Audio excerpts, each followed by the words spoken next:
Nós somos a Rádio Estação Web, a rádio de todas as estações, emissora do Sistema Estação Web de Comunicação. A seguir, Agora é que são elas. Rádio Estação Web.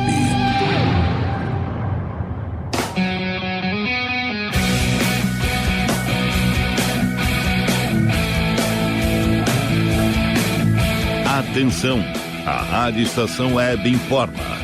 Elas tomaram conta. É que agora é que são elas. Agora é que são elas. Os assuntos do esporte debatidos sob a ótica feminina. Afinal, quem disse que mulher não entende de esporte, hein?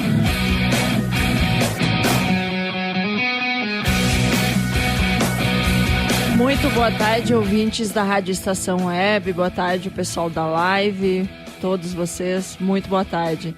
Estamos no ar em mais um E Agora Que São Elas. Uma semana após um momento mágico para mim, onde eu fiz a primeira narração internacional de um jogo da grandeza que foi Grêmio Independente, a decisão da Recopa, para mim espetacular, emocionante e, como sempre, foi uma grande decisão com prorrogação e pênaltis, para mim sendo especial demais. Eu quero agradecer à Rádio Estação Web por essa oportunidade, agradecer aos meus colegas, parceiros que comigo estiveram nessa narração, que para mim foi espetacular essa narração na semana passada, que é a segunda decisão que eu faço.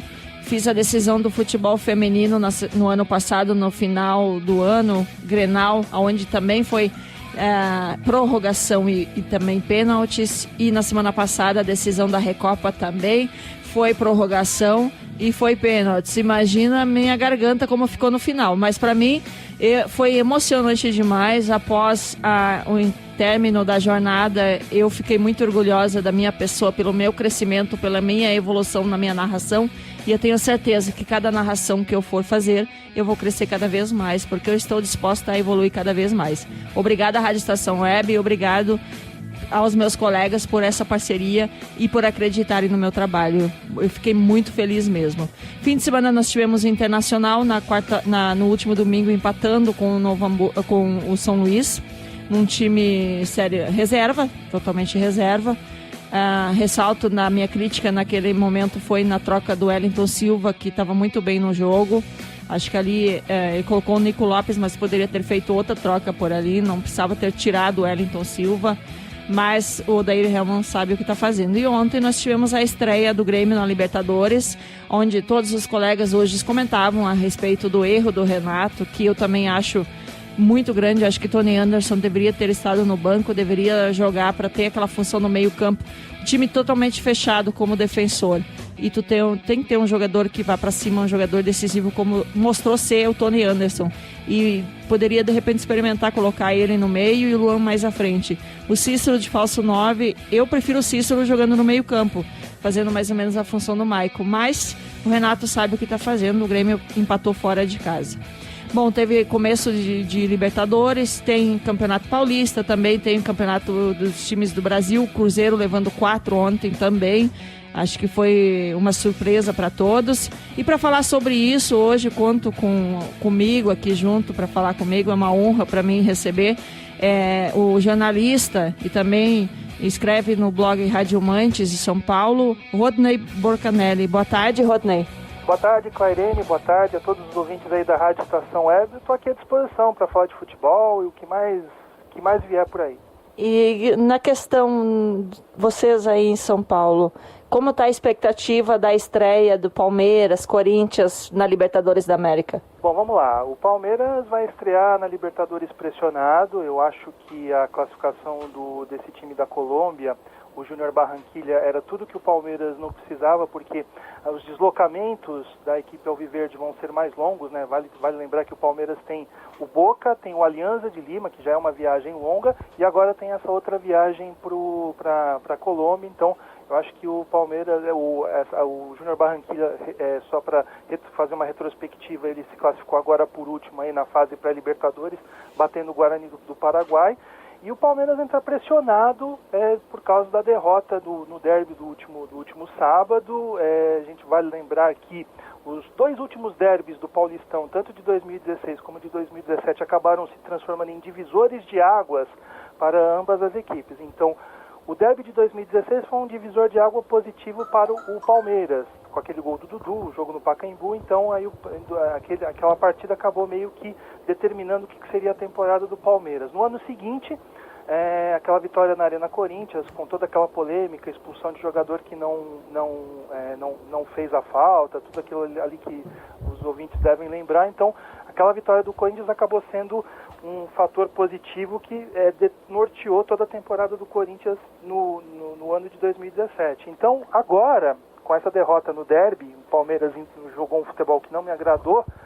O Palmeiras entra pressionado e vai ter que vencer de qualquer forma, porque senão aí o trabalho do Roger Machado vai começar a ser cada vez mais contestado. E vocês aí do Rio Grande do Sul devem estar acompanhando o noticiário. A vitória do derby está repercutindo até hoje por coisas dentro de campo e por coisas extra-campo também. Toda aquela questão da reportagem do Globo Esporte São Paulo com a mãe do Jailson. Então tem conselheiro do Palmeiras pedindo a cabeça dele numa bandeja de prata, o que eu acho uma idiotice, uma maluquice. A mãe dele tem direito de torcer para o time que ela bem entender, e não tá. Ela foi ingênua ao participar da reportagem. Ao meu ver, ela gosta bastante de holofotes, mas eu não vou condená-la por fazer uma reportagem desse tipo no Globo Esporte São Paulo. Eu acho que isso foi polêmico, mas existe o respeito, até porque o Jailson, ele é profissional, né? E não mistura as coisas da mãe dele e tá torcendo por Corinthians, né? E o Jailson é palmeirense, a grande parte da família dele é palmeirense. É aquela coisa, né, Clairene, a gente, na nossa vida, vamos falar de famílias, né, nem todo mundo torce pelo mesmo time do pai, pelo time da mãe. Então eu venho de uma família que meu pai torcia pelo Corinthians, a minha mãe se dizia santista, São Paulina, mas ao mesmo tempo ela dizia que era pelezista, torcedora do Pelé, né? Então essas são essas influências que a gente acaba tendo na vida. Então, claro, existem famílias que são 100% palmeirenses, 100% corintianas, 100% São Paulinas, são 100% santistas, mas existem famílias que já não são assim. Mas existindo respeito, dá para cada um torcer para o time que bem entender. Eu acho que essa é uma discussão que hoje está fazendo muito mais eco do que o derby propriamente dito de sábado. É lamentável isso, mas ainda hoje nós comentava aqui, a equipe do Palmeiras, a meu ver, dos times brasileiros, é o grupo da morte, né? Um grupo difícil, por tudo que eu falei, né? Tem o Boca, que é uma equipe que... tradicional, né? O Boca é uma das equipes que está bem preparada aí da Argentina, tem um histórico grandioso de Libertadores, aí, principalmente no século XXI, conquistando aí com aquele maravilhoso time do Carlos Bianchi, com o Riquelme na ponta dos cascos, mas é um time bem armado e o Palmeiras vai ter grandes dificuldades, vai ter que jogar muito mais. Eu não gostei da postura do Palmeiras no derby aqui do último sábado, quando eu até entendo que o Palmeiras poderia jogar na defesa, isso não é nenhum demérito, mas eu acho que o Palmeiras não conseguiu a saída para o contra-ataque. Eu acho que isso acabou matando as pretensões da equipe palmeirense. O Corinthians cresceu nessa proposta de jogo do Palmeiras, teve mais posse de bola e aí conseguiu pressionar o adversário e fazer os gols para sair com a vitória e partir tranquilo aí para sua estreia na Libertadores também. É que na realidade o Roger Machado, ele monta muito bem uma equipe, como ele fez o Grêmio hoje, está tendo frutos.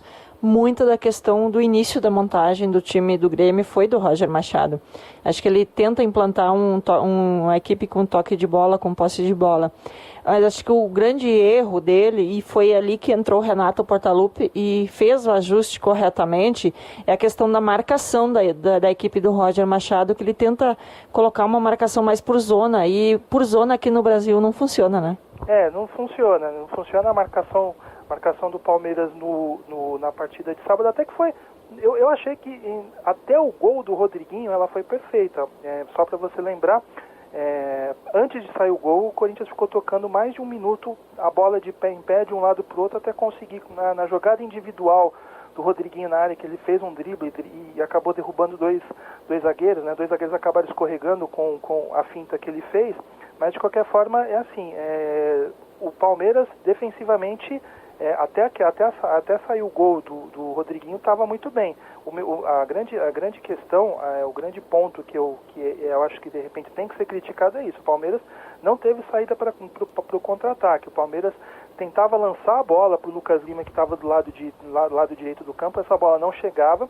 A partir do momento que o Palmeiras conseguiu fazer a transição do meio da sua defesa para o ataque com a bola no chão, aí é que as coisas melhoraram um pouquinho, mas não suficientes para o Palmeiras equilibrar o jogo. Então eu acho que na partida de hoje o Roger tem que verificar todos esses detalhes, tem que ajustar, e eu acho que outros jogadores podem começar a entrar também, né? Eu acho que o Gustavo Scarpa pode entrar nesse time. Eu acho que o William Bigode, que fez uma excelente temporada do ano passado, esse ano está devendo um pouquinho.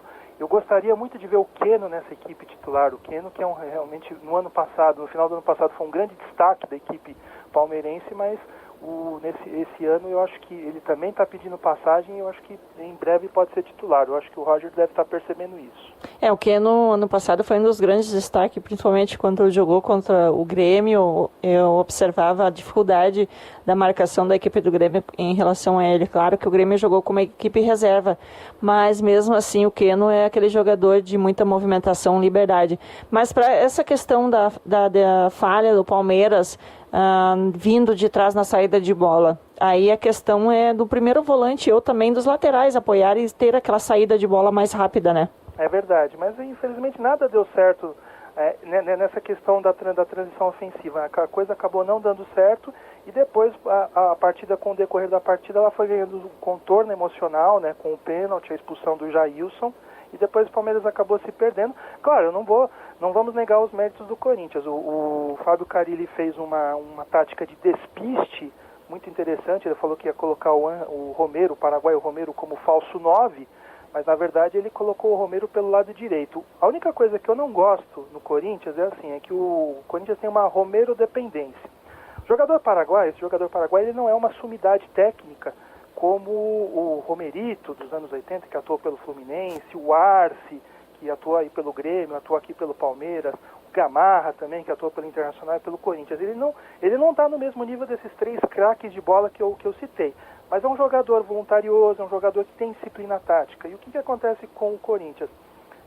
Os jogadores do meio têm tanta confiança no Romero que o Corinthians acaba ficando tenso pro lado onde o Romero está. O Romero jogou no último sábado, pelo lado direito do campo. Então, no primeiro tempo, todas as jogadas iam ali pro lado dele. O Cleison só foi começar a aparecer e aparecer bem no segundo tempo, quando o Romero acabou cansando, e aí o meio-campo passou a acionar mais o lado esquerdo do ataque, que era onde estava o Cleison. Isso talvez eu acho que para a estreia do Corinthians na Libertadores é outro ponto. O Corinthians tem que o meio-campo do Corinthians tem que saber acionar os lados na hora certa, não ficar acionando o lado onde o Romero está, porque isso aí pode facilitar a marcação, e sendo assim, isso dificulta ainda mais as coisas para o Corinthians na sua estreia pela Libertadores.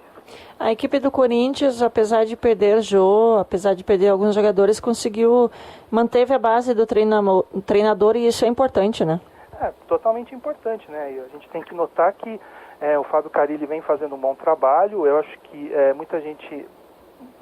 Eu não me incluo entre esses tais, mas muita gente não via o trabalho do Fábio Carille com bons olhos, preferia medalhões, mas aos poucos, né, com muito trabalho e pouca conversa, né, ele acabou ganhando a equipe, acabou impondo as suas ideias de futebol, e está fazendo com que uma equipe média, porque se você for pegar bem, a equipe do Corinthians, ela está na média do futebol brasileiro, mas é uma equipe que acaba se transformando, que acaba sendo vencedora. Então, o Fábio Carille realmente tem totais méritos. Eu acho que no futuro esse técnico vai dar o que falar aí no panorama do futebol brasileiro. Fiquem de olho no Fábio Carille. Eu já observo ele já como um dos grandes nomes, estrategistas, sabe montar muito bem uma equipe, e ali eu falo sempre que um treinador tem que ter uma leitura tática, mas tu não precisa fazer equivocado como o Palmeiras fez no ano passado, e eu acho que é um equívoco da direção do Palmeiras em contratar tanta gente de nome sem ter uma espinha dorsal montada. Eu acho que tu tem que montar uma espinha dorsal, tu tem que ter um elenco cada um na sua função. Não adianta tu ter 10 jogadores de frente, mas atrás tu ter problemas, né? E além disso que você falou, tem um fator que agrava. O Palmeiras mudou muito de técnico, né? No ano passado teve Eduardo Batista, depois teve o Cuca novamente, Alberto Valentim e agora o Roger Machado, que está começando um trabalho. Então, é mais do que realmente você ter uma espinha dorsal, você tem que ter um técnico e confiar nele. Tem que fazer o que o André Sanches fez com o Tite na época da desclassificação para o Tolima na Libertadores, se eu não me engano, de 2011.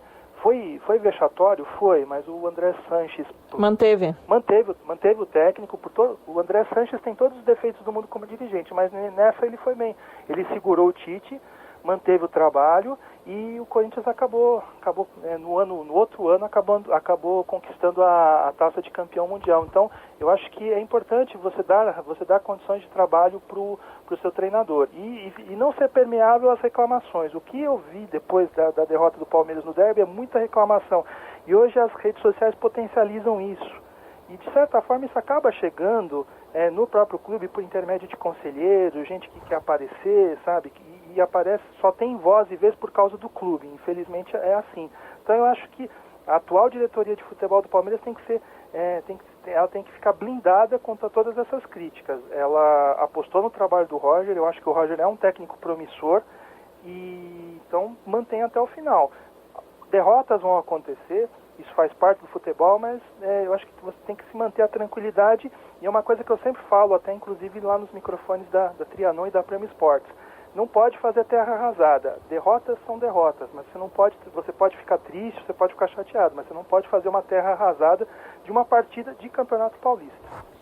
Com certeza, até porque eu falo na questão, os clubes que mantêm seus treinadores há mais tempo são os clubes vencedores. É o que acontece com o Corinthians, é o que está acontecendo com o Grêmio também, que está tendo essa estratégia de manter treinador Renato desde 2016.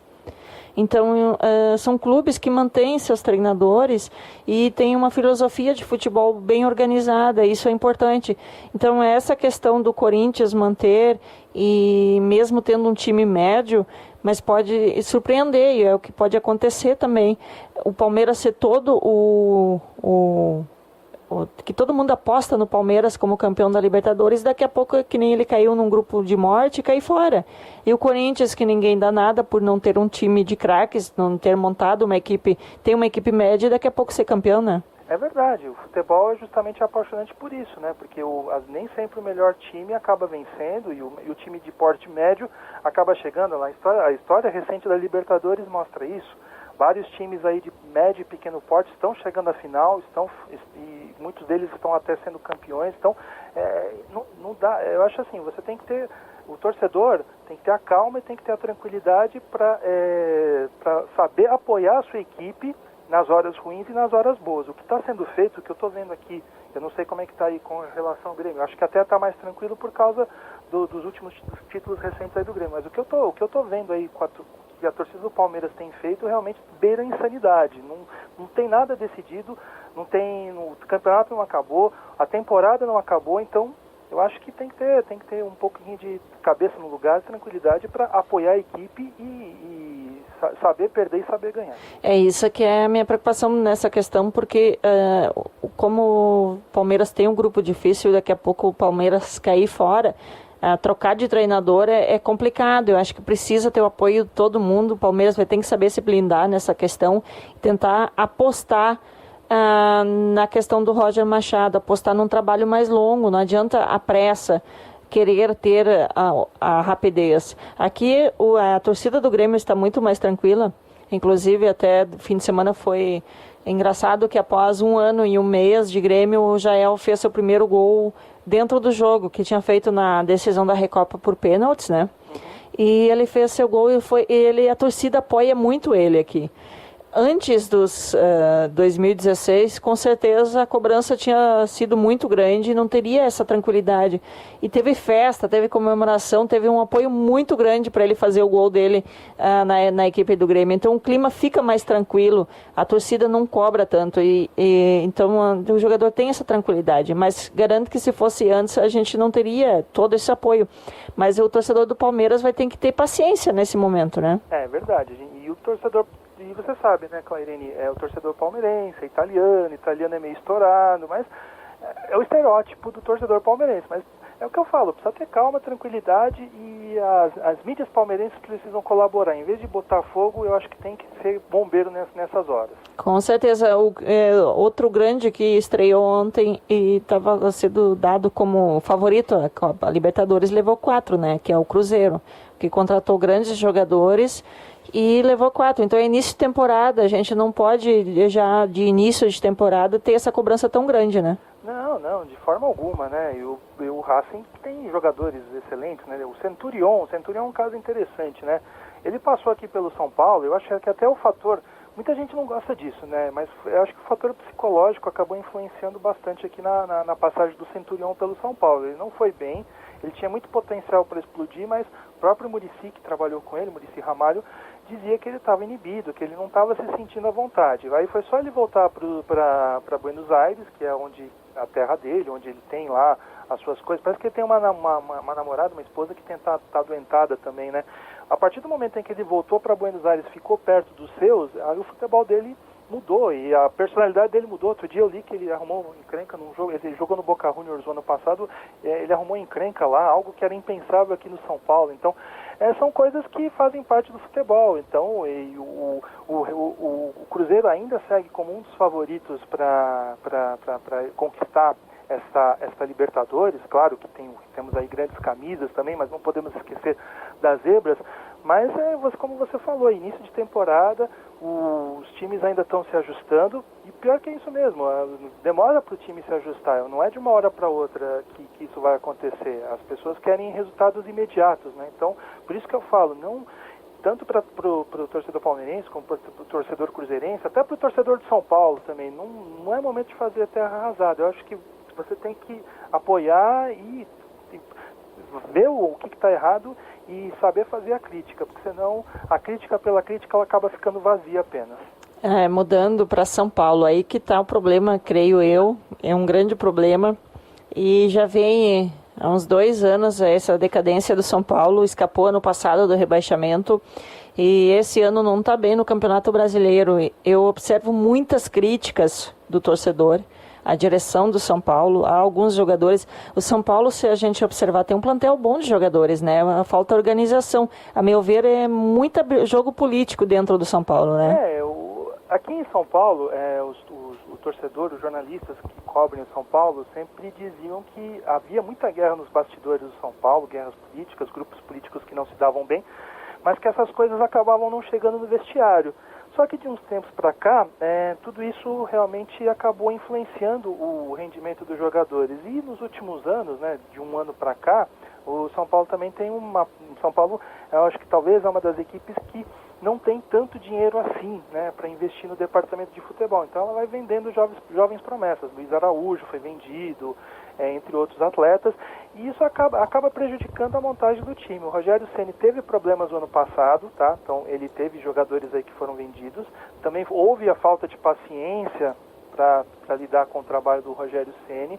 O São Paulo oscilou bastante no começo de temporada, e aquela paciência da qual eu falava aqui, novamente eu vou ter que citar o caso aí dessa virtude para falar do trabalho do Rogério Ceni. E agora está acontecendo a mesma coisa, jogadores importantes saíram, o Lucas Prato voltou para Buenos Aires também, outro jogador que deixou o futebol brasileiro por questões pessoais, o Hernanes, que tinha dado uma estabilidade ao meio campo do São Paulo, também não ficou, e o Dorival Júnior, assim, eu estava até comentando com o Danilo Almeida, que é o nosso narrador lá na Trianon.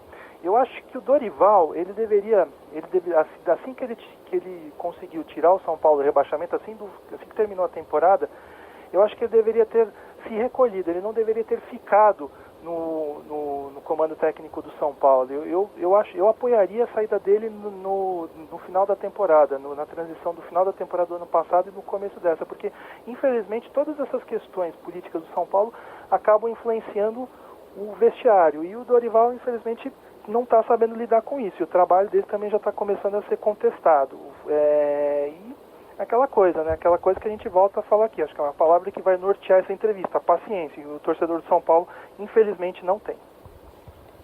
A questão do São Paulo é os títulos, né? Que não vem. A grandeza, né? O São a grandeza do São Paulo custou. São Paulo no final do século XX acabou ganhando várias competições importantíssimas, né? Libertadores, tem 2 Libertadores, 2 mundiais, né? Os mundiais da FIFA, né? Aquele mundial que depois não é mais da FIFA, então. Mas de qualquer forma isso fez com que o torcedor são paulino ficasse mais exigente, né? Eu não vou dizer soberbo, mas mais exigente, porque a partir do momento em que você tem uma fase de conquistas tão gloriosa, a intenção é você procurar manter essa hegemonia por muito mais tempo. Eu acho isso difícil no panorama do futebol brasileiro, até porque por vários aspectos. Mas o São Paulo poderia biscoitar um título aqui importante, outro ali, e isso está deixando a torcida totalmente insatisfeita. E é aquela coisa, né? E acaba influenciando uma série de situações lá dentro dos vestiários lá do CT do São Paulo. É lamentável, né? É lamentável essas questões políticas que acabam sempre atrapalhando a própria equipe. Eu sou contra essas questões. Acho que o torcedor, o presidente, a direção, os políticos que tem dentro dos times de futebol, eles deveriam ser mais torcedores e menos gananciosos, né? É verdade. Mas assim, uma coisa que eu tenho que falar, né? O São Paulo, de todos os clubes, acho que são aqui da capital, né? Depois do Santos é um caso à parte, mas o São Paulo é o que tem menos orçamento, né? Perdeu o Morumbi. Assim, há uns 20 anos, o Morumbi era muito utilizado, não só para as partidas do São Paulo, mas o Corinthians jogava lá, o Palmeiras jogava lá, e a receita do Morumbi eu acho que acabou diminuindo bastante. Isso se reverte também nos investimentos para o clube. E aí, nos últimos anos, com a equipe não indo tão bem, o estádio não lota. Quando lota, é preço de promoção. Então, fica difícil você competir num mercado onde você tem o Corinthians, que atrai jogador porque é o Corinthians, e o Palmeiras, que atrai jogador justamente pelo projeto, pelos salários em dia, pela estrutura que tem por trás. Então, São Paulo está um pouquinho atrás nessa questão, ao meu ver. Pois é, mas espero que o São Paulo consiga se recuperar. Eu sempre fui aí em São Paulo, cresci vendo o São Paulo multicampeão. Sim. Então eu sempre fui uma torcedora do São Paulo, sempre gostei do São Paulo em São Paulo e torço para o São Paulo crescer, torço para o São Paulo conseguir se reorganizar novamente e não ser candidato a rebaixamento, né? Essa é a nossa torcida. A gente precisa aqui em São Paulo, na capital, a gente precisa do trio de ferro bem. A gente precisa do trio de ferro forte, para que o futebol paulista consiga manter aí a sua pujança e competir com pé de igualdade com os outros grandes clubes do Brasil. Bom, a gente fica na torcida aqui, né? Bom, Rodney, foi uma honra, já passou rápido, né? A gente começa a falar em futebol, passa rápido, né? É verdade, né? Quando a conversa tá boa, o tempo voa, né? Exatamente, e futebol sempre tem assunto, né? Opa, demais. Faltou até falar do Santos, só rapidamente. Tá. Uhum. Não me surpreenderia se o Santos conquistasse esse campeonato paulista. O Jair Ventura está fazendo um trabalho muito bom, um bom começo de trabalho, mas... E é outro grande treinador que despontou no passado, novato, e é aquilo que eu venho falando. Eu falei muitas vezes aqui, não, e agora que são elas, no ano passado, a gente precisa apostar em novos treinadores com leituras táticas, com questões táticas bem interessantes de posse de bola, com jogadores taticamente inteligentes, e Jair Ventura é mais um desses treinadores apontando aí que tem um futuro brilhante pela frente, com certeza. E só para fechar, o Gabigol tá caindo como uma luva nessa equipe. E só joga no Santos, né? Infelizmente, né? O que é uma pena para ele, né? Exatamente, é incrível, né? Como ele joga no Santos. E chegou, já tem 4 gols, né? 4 gols em 4 jogos, se eu não me engano. Exatamente, lá fora não jogou nada. Então é questão de adaptação. Adaptação, personalidade, né? Então, infelizmente, a cabeça do jogador de futebol brasileiro também é algo que precisa ser estudado. Com certeza, né? Por isso que tão poucos vão para fora e se dão bem, né? E mesmo os grandes que vão para fora poderiam até se dar muito melhor, né? Se tivessem uma outra cabeça. Mas aí é outro papo também. Aí poucos, né? Como o Kaká. Poucos exemplos de boa cabeça, né? E pena que o físico não ajudou, né? É lamentável, né? Nessa questão, porque a inteligência, a questão de adaptação Kaká, poucos brasileiros têm essa adaptação, né? Mas o Kaká realmente é um caso. Ele teve boa cabeça, mas infelizmente os problemas físicos abreviaram sua carreira, que poderia ser muito mais gloriosa.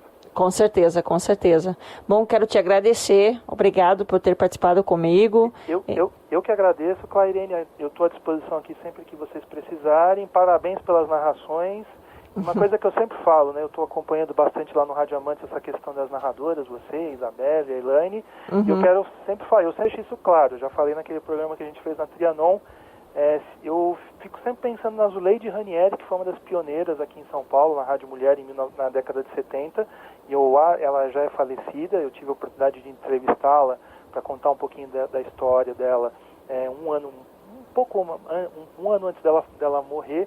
E eu creio que se ela estivesse viva, ela iria estar muito feliz aí ao ver o trabalho de todas vocês aí, batalhando por espaços e quebrando tabus. Não, com certeza. Se depender de mim, eu não vou desistir nunca. Eu estava falando, essa decisão na Arena semana passada, para mim, foi sensacional para narrar.